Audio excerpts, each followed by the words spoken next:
Hello folks, my name is Robert Pound and I'm a product technologist for Quest. In this short video, we'll talk about your different output options in the pivot grid and Toad data point. So I have a pivot grid on screen and we have several different options for outputting the data that you see here in the grid itself or the entire data set. So if I come up to the top and choose the drop down, you can see we have several different options for exporting your data. Exporting to a pivot grid specifically, you have options, and obviously you only have Excel as an export option, but you have options as far as sheet name, where it's placed in the Excel file, etc.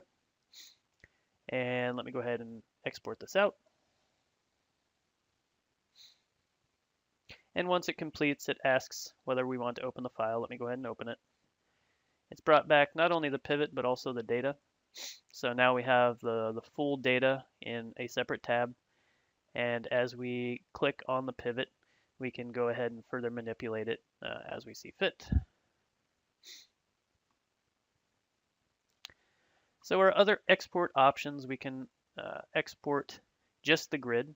So if we wanted to just have the table that's currently on screen, we can export that. We can also export it to a CSV file. So you have different options for exporting the grid. You can also export the grid information to both HTML and PDF formats.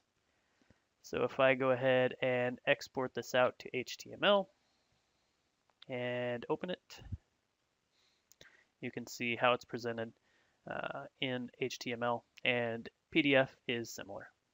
So in addition to being able to export this file information, you can also publish it if you have the Professional Edition and Toad Intelligence Central Server set up.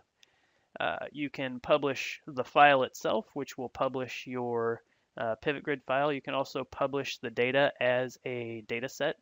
So without getting into the details, essentially you can publish out just the file that we saw as a data set, and you can name it as you see fit.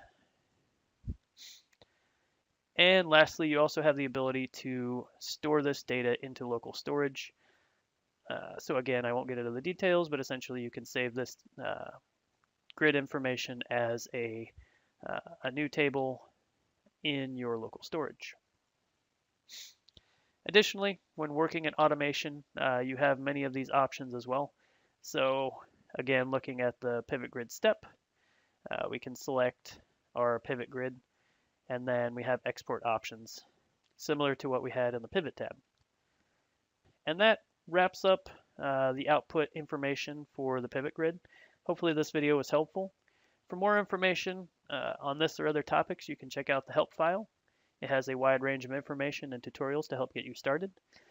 You can also check out the community-driven innovation going on at Toad World. I highly encourage you to log on so you can get content specific to Toad Data Point. For more information on this product, visit www.quest.com/products/Toad Data Point. Thank you and have a great day.